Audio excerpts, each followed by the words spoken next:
ating mga viewers at lalo na sa mga OFW na nakakapanood ng aking video, no, regarding sa project ng railway subject ng North South. Yan, katulad po sa Bicol ay tumatakbo na yung kanilang trend doon. Napakaganda ng kanilang trend, mura lang ang pamasahe, lalo na dito sa atin pagka naayos to.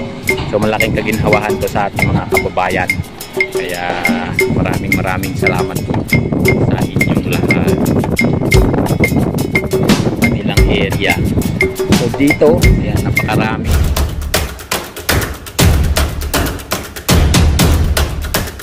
Tayo guys, no, Santa Rosa project railway. So dito yan may pagitan ng Coca-Cola exit, no. Ito yung area nila dito guys, kung gaano kaluwang to yung kanilang area, kung saan sila i-assemble yung parang girder, parang bridge, girder bridge dito guys sa area na to.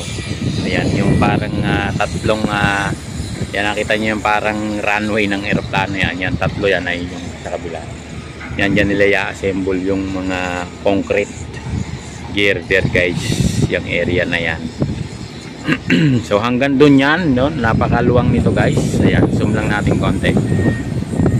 Ayun, halos isasagad na nila dun sa may tabi ng mga pabrika na yun guys, dito sa kinakatayuan ko mula rito sa aming building.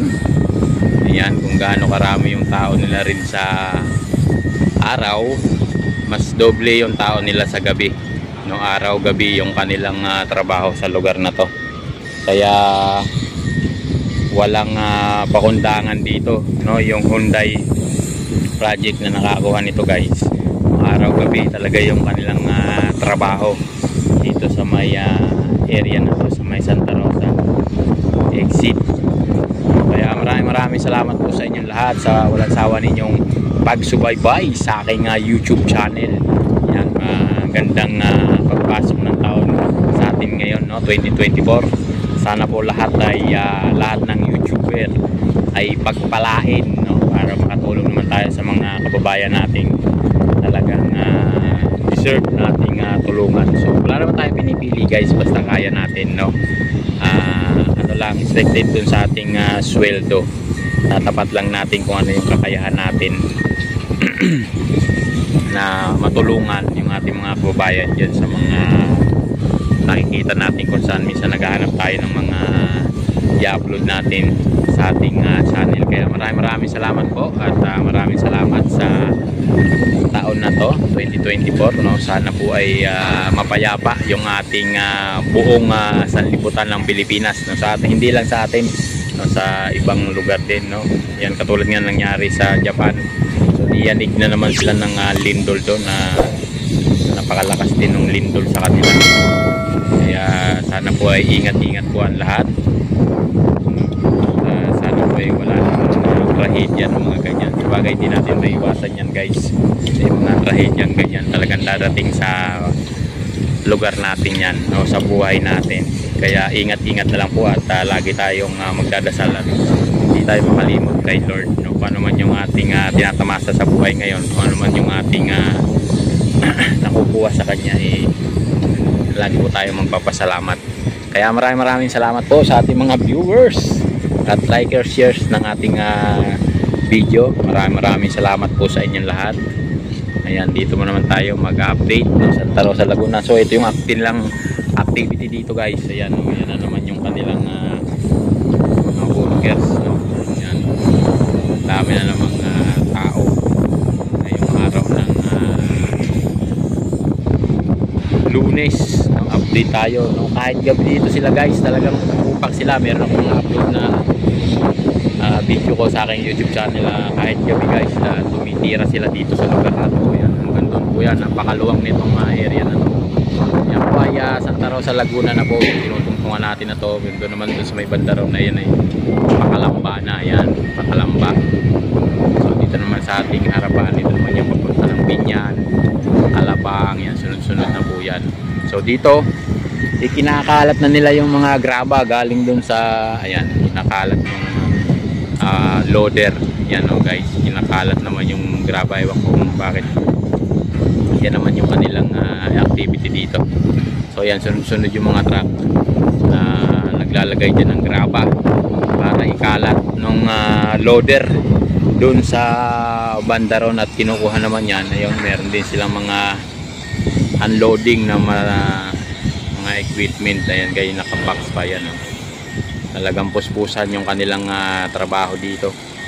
Ito yung ating mga tao. Ayan, naghahakot ng mga bakal para ikabit dun sa kanilang ayan, assemble area na yan guys. So yan, maraming salamat po sa inyong lahat.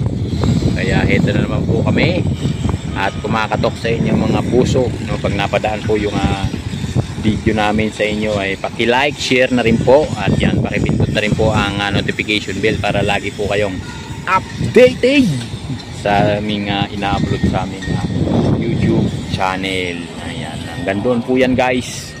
Ayan yung kanilang activity dito. Ayan, merong mga nag-aag-ag ng buhangin.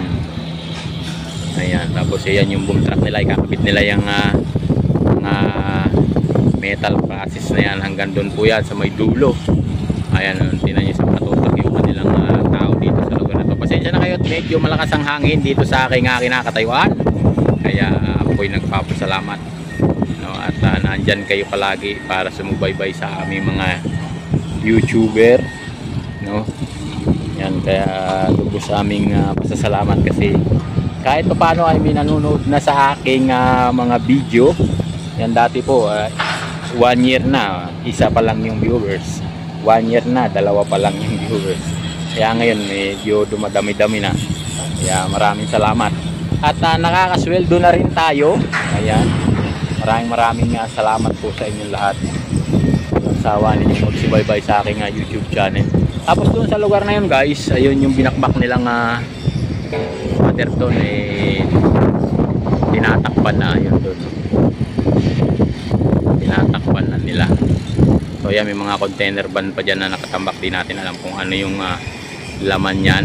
Yung office naman po ng Hyundai, yung mahaba na yan na kulay blue yung bubong, yan po yung opisina nila. Hanggang doon po yan sa may mga mangga na yan. Hanggang doon sa may truck na malaki na yung guys na nakatambay, yung taikot yung daan yan guys. Sa likod yan po ay expressway na, yung nakikita nyo mga sasakyan na yan na dumadaan. Hanggang doon po yung kanilang area. Kaya natapat dito sa lugar natin na dito sila nakapagtayo ng assemble area ng mga precast, na mga heavy duty precast talaga guys, na dito nila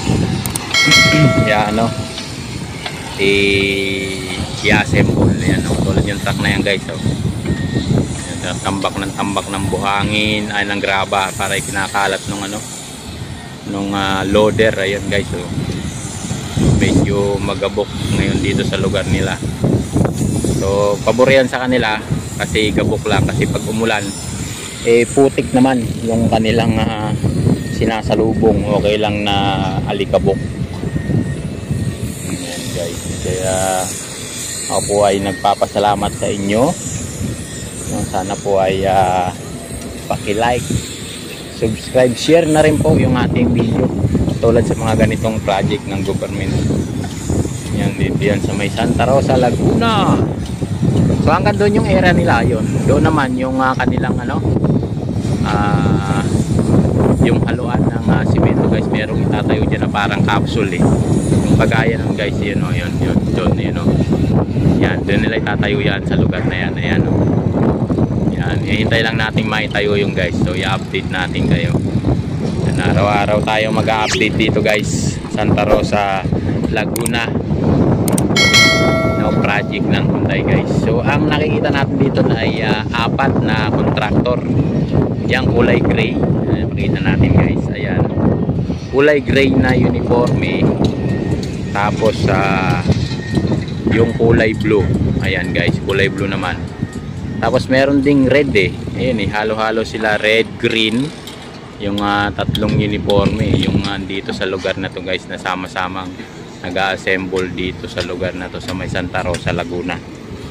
Kaya ang aking pasasalamat at utang na loob sa inyo lahat ay taos puso kung tinatanggap, no? Malaki pang utang na loob ko sa inyo lahat, sa mga viewers natin, lalo sa ating mga viewers at lalo sa mga OFW na nakakanood ng aking video, no? Sa regarding sa project ng railway subject ng North South. Yan, katulad po sa Bicol ay tumatakbo na yung kanilang trend doon. Napakaganda ng kanilang trend, mura lang ang pamasahe, lalo na dito sa atin pagka naayos to. So malaking kaginhawahan to sa ating mga kababayan, kaya maraming salamat po sa inyong lahat sa inyong kanilang area. So dito, ayan, napakaraming ano nila, ayan. Ito naman yung kakalat ng ano,